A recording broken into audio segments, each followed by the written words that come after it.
మెదక్ జిల్లా ఆందోళ్ నియోజకవర్గం టేక్మాల్ మండల కేంద్రంలో ఆలస్యంగా వెలుగులోకి వచ్చిన వార్త. టేక్మాల్ మండలం ఎల్లంపల్లి గ్రామానికి చెందిన దుర్గేష్ సామాజిక జలసాలకు అలవాటు పడి ఇద్దరు యువతుల నుండి డబ్బులు కాజేసిన విషయం తెలిసింది. సిఐ రేణుకారెడ్డి సోషల్ మీడియాను ఉపయోగించి సుమారు 12 లక్షల వివిధ కారణాలతో మోసం చేసి వసూలు చేసినట్లు తెలిపారు. బాధితుల ఫిర్యాదుతో అతనిని అరెస్ట్ చేసి రిమాండ్ చేసి తరలించినట్లు సిఐ రేణుకారెడ్డి వెల్లడించారు. దుర్గేష్ సన్ ఆఫ్ రాజు అని ఈయన ఏ గ్రామస్తుడు అంటే ఎల్లంపల్లి గ్రామస్తుడు. ఇంటర్ వరకు చదివిండు, తర్వాత హోటల్ మేనేజ్మెంట్ కూడా చేసిండు. కొద్దిగా టెక్నికల్ నాలెడ్జ్ కూడా ఉంది. ఈయనకు 2022లో కూడా ఒక చీటింగ్ కేసు కూడా ఉంది. అప్పుడు ఏం చేశాడంటే, నేను గవర్నమెంట్ జాబ్ ఇప్పిస్తాను, కొద్ది డబ్బులు ఇవ్వండి అని చెప్తే వాళ్ళు కూడా గవర్నమెంట్ జాబ్ ఇప్పిస్తారని తిరిగి కొన్ని డబ్బులు కూడా ఇచ్చిండు. అప్పుడు ఒక కేసు అయింది, అది ట్రయల్లో ఉంది, కోర్టు పరిధిలో ఉంది. ఇప్పుడు ఏం చేసిందంటే, ఆయన బాగా జలసాలకు అలవాటు, తాగుడుకు బానిసయ్యి ఒక ఐడిని ఆయన తెలిసిన వ్యక్తి పేరు పైన ఐడి చేసిండు. అంటే ఆయన సత్యమైన ఈ ఊరు ఉంది కదా, ఆ ఊరితో ఉన్న ఒక తెలిసిన వ్యక్తి, ఇంకా క్లాస్మేట్, ఆ క్లాస్మేట్ వ్యక్తి పైన తెలుస్తారు కాబట్టి రిత్విక్ రెడ్డి అని ఒక ఐడి క్రియేట్ చేసిండు ఇన్స్టాగ్రామ్లో.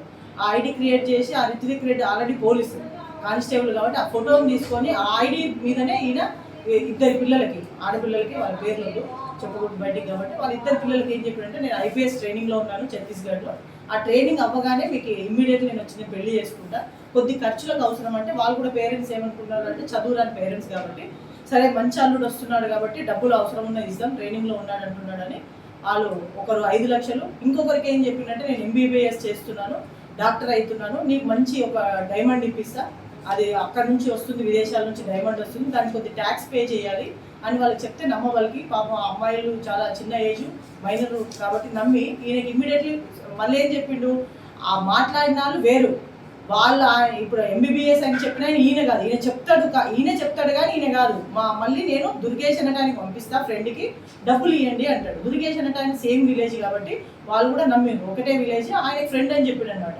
ఈయనే మాట్లాడతాడు ఎంబీబీఎస్ అని, మాట్లాడేమనంటే నా ఫ్రెండ్ దుర్గేష్ వస్తాడు అని చెప్తాడు. కాబట్టి ఆ ఊర్లో కూడా గ్రామంలో తెలిసిన వ్యక్తి కాబట్టి ఒక 5 లక్షలు, ఒక 7 లక్షలు ఇవ్వడం జరిగింది.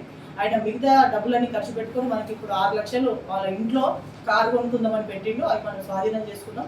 బాధితులకు వెంటనే అవిని కోర్టు ద్వారా ఇప్పించడం జరుగుతుంది. ప్రజలకు ముఖ్యంగా తెలియజేయడం ఏంటంటే, చదువుకున్న వాళ్ళు కానీ చదువు రాని వాళ్ళు కానీ మనకు తెలియని అన్నోన్ ఐడి వచ్చినా, అన్నోన్ పర్సన్ వచ్చినా ఎట్టి పరిస్థితుల్లో ఫోన్లో యాక్సెప్ట్ చేయకూడదు. ముఖ్యంగా విద్యార్థులు ఇన్స్టాగ్రామ్ వాడటమే తప్పు. దయచేసి పేరెంట్స్ దీనిపైన దృష్టి కేంద్రీకరించి ఫోన్ వాడడం, ఇన్స్టాగ్రామ్ వాడడం, యూట్యూబ్లో ఎక్కువగా ఏ అంటే అవి సెర్చ్ చేయడం, గూగుల్లో ఏ అంటే సెర్చ్ చేయడం, చాట్ జీపీటీలో సెర్చ్ చేయడం మీరు కొద్దిగా దృష్టి పెట్టాలని ప్రజలకు వినియోగించుకుంటారు.